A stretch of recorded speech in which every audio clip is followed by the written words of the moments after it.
que identifica em todo o Brasil os municípios que não cumpriram as metas pré-estabelecidas pelo Ministério da Saúde. Já foi feito esse levantamento.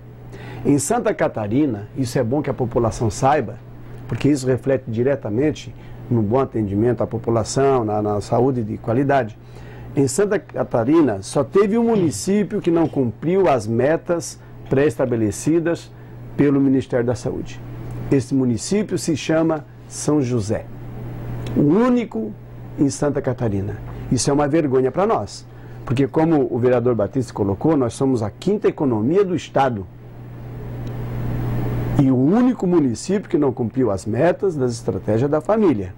E, Batista, nós estamos perdendo equipes da estratégia da família por falta de profissionais, por falta de médico. Mas por que esses profissionais estão saindo de São José?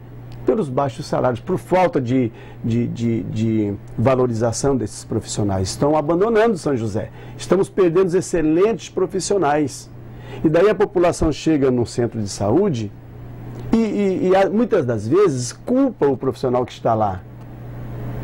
A população deveria cobrar do prefeito, da secretária da saúde, não daquele servidor que está fazendo milagre, se sacrificando, cobrindo a falta de outros servidores.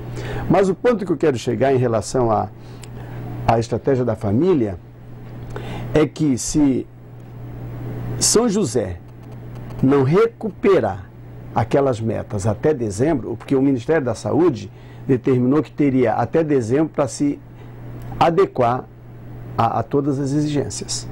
Então, deu prazo de janeiro a dezembro para que cada município identificado, cumprisse as metas. São José deveria aumentar as equipes da família em no mínimo 10%. Nós perdemos 20% de equipes. Ao invés de recuperar, estamos perdendo. Isso é muito grave, porque isso reflete diretamente na população. Nós queremos saúde para a população, essa é a nossa preocupação. O sindicato se preocupa com o servidor, mas também se preocupa com a população. E a gente sabendo que o servidor valorizado, motivado,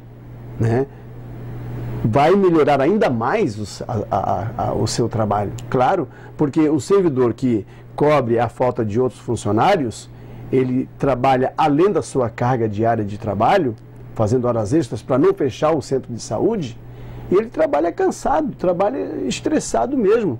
Tem servidores que trabalham doentes. Isso é muito grave para nós. É terrível para uma administração pública permitir um caos desse tamanho.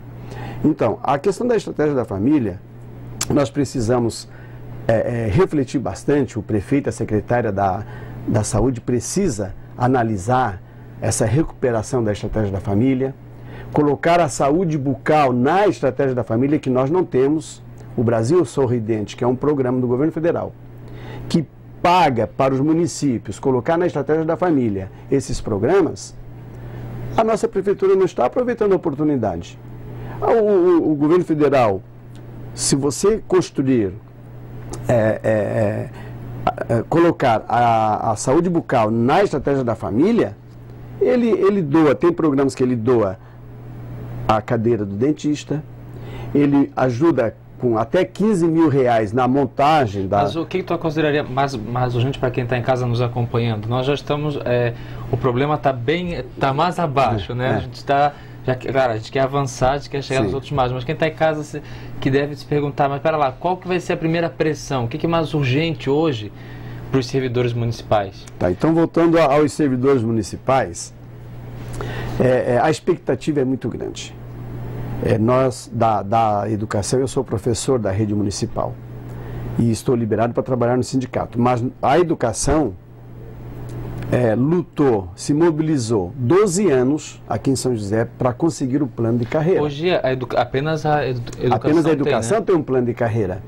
Nós temos a Lei 2123, publicada em 90, que eles chamam de Lei Brito, que lá eles estabelecem 5% a cada 3 anos, que o prefeito chama de plano de carreira, e tentou apresentar ao Ministério Público Federal, a doutor D'Ambroso, numa das audiências que a gente teve, como um plano de carreira, que não é um plano de carreira porque ele não atende às reivindicações do servidor.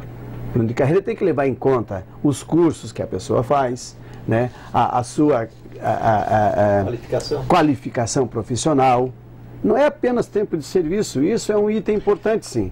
Mas a qualificação profissional, a pessoa passa no concurso aqui, aí faz uma faculdade, faz uma especialização, faz um curso específico para a área e não é valorizado. Como é que será valorizado esse profissional? Como é que ele vai colocar em prática tudo que ele, se o salário não compensa? Ele sai do município. Quero pegar aqui a opinião de vocês que vai nessa linha. Quando foi divulgado aqui a empresa faria um novo plano de cargos e salários, divulgou-se o seguinte, que seriam 3 aspectos. Primeiro, reestruturação funcional, percebendo-se se há necessidade de criar novos cargos ou distinguir cargos existentes, por existirem vários cargos com função semelhante. Um segundo ponto, que esse plano iria contemplar uma reestruturação da política de remuneração e a criação de uma política de carreira, para que os servidores possam conhecer as suas perspectivas de crescimento dentro do Poder Executivo, dentro da Prefeitura Municipal. E o terceiro e último ponto seria uma ferramenta de avaliação de desempenho para valorizar os servidores com desempenho diferenciado. Esses 3 pontos atendem ou poderão atender essa visão de plano de cargos e salários?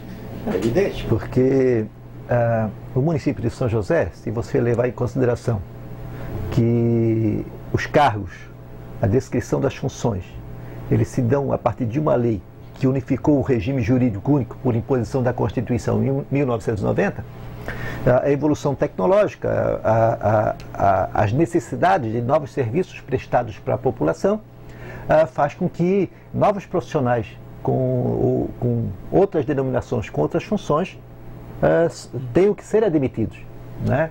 Então, aí da necessidade, se você tem hoje uma secretaria que cuida da segurança, se essa secretaria de segurança cuida hoje do sistema de transporte coletivo, né? Se você tem hoje quer depois fazer uma secretaria de planejamento, como antigamente tinha a secretaria extraordinária, hoje se passou um pouco para a secretaria de infraestrutura que executa, mas que não tem quadros funcionários efetivos de planejamento.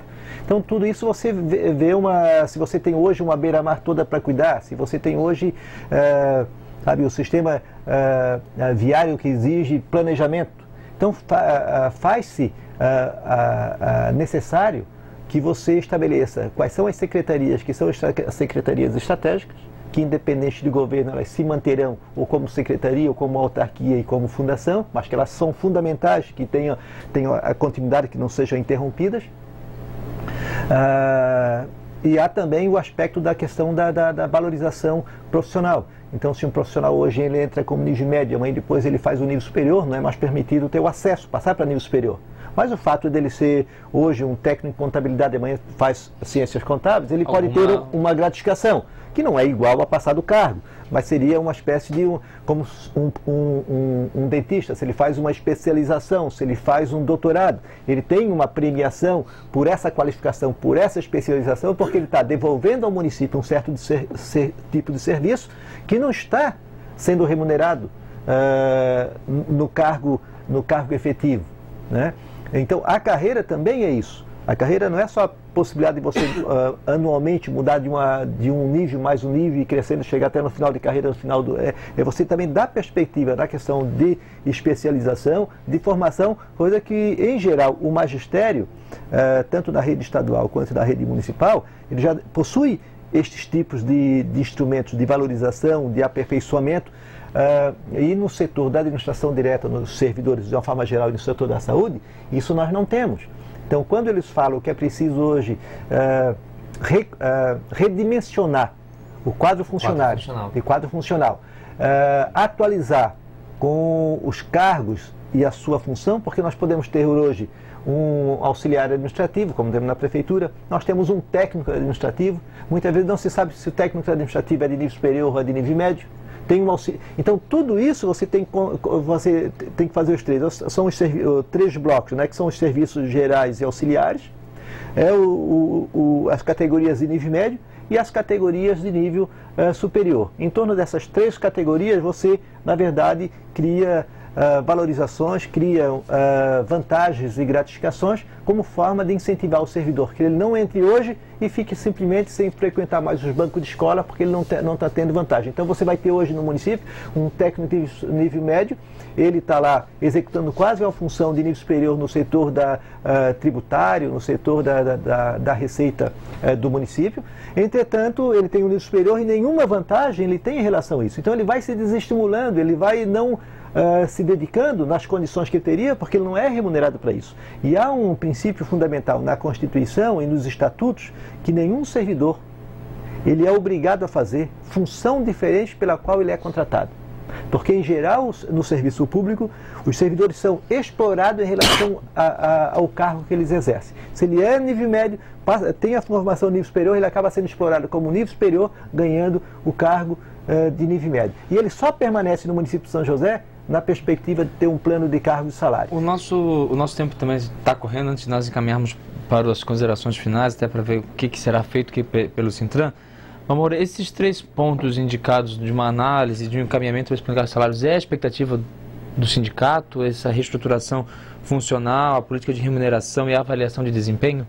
Com certeza. Eu quero voltar à questão que o Batista colocou, da exploração do trabalhador, que se qualifica, e se qualifica muito bem, porque todos nós queremos crescer, e a prefeitura não valoriza.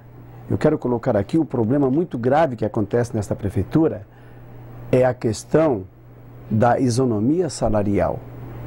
Não há respeito a este princípio constitucional, determinado pela nossa Constituição, que é a isonomia salarial.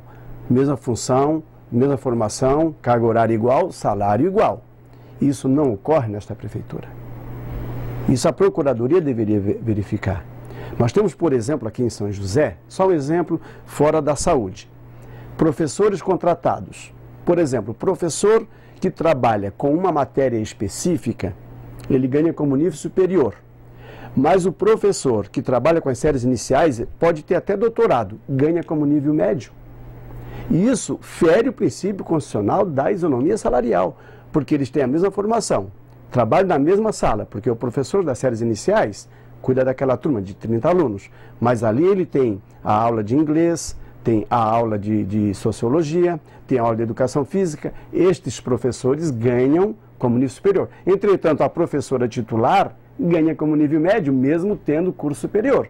Então, isso é um problema muito sério. Nós já falamos com o prefeito, já conversamos com a secretária da Educação, com a Procuradoria e nada foi feito. Isso ocorre também na saúde. Nós temos profissionais na saúde, aí com 10, 15 anos de casa, ganhando 700, 800 reais. Voltando à estratégia da família, se fosse exigir que os profissionais da estratégia da família fizessem a sua função, que é visitar os lares, atender o paciente lá na casa dele, que é a função da estratégia, se fosse exigir essas funções, os centros de saúde fechariam. Porque quem está trabalhando no centro de saúde hoje, substituindo os efetivos, é a estratégia da família. Isso eu questionei com o prefeito, com a secretária da saúde, com o secretário da administração. Por que não faz concurso público, que está aqui no documento, concurso público para a saúde, para efetivar profissionais da saúde? Nós temos, só de auxiliar de enfermagem, nós temos mais de 30 vagas abertas. Falta de profissional que saíram da prefeitura. Nós temos essas vagas, Batista, me permita. E foi uma promessa do prefeito, da secretária, vamos fazer o concurso público. Está assinado aqui no documento. E não vão fazer, não fizeram até o momento. E mais importante também é que o plano estabeleça o quantitativo de cargos comissionados que tem que ser ocupado por servidor efetivo. Não é justo que num posto de saúde, numa policlínica, nós não tenhamos o corpo de chefia e direção. Tem que ser servidor efetivo. Tem que ser servidor efetivo do quadro do setor da saúde. Assim como uma escola, nós devíamos premiar, valorizar e assegurar com que as direções, as chefias, prioritariamente, tendo prioridade, para que os servidores que ocupassem esses postos fossem efetivamente os servidores efetivos, porque são funções que permanecem, independente de que governo esteja no poder. Então, o setor da saúde, eu não consigo perceber como um posto de saúde pode ser administrado por uma pessoa que não é da área da saúde, que não seja do quadro efetivo ou do quadro do programa de saúde da família, que eu acho que caberia também. Eu gostaria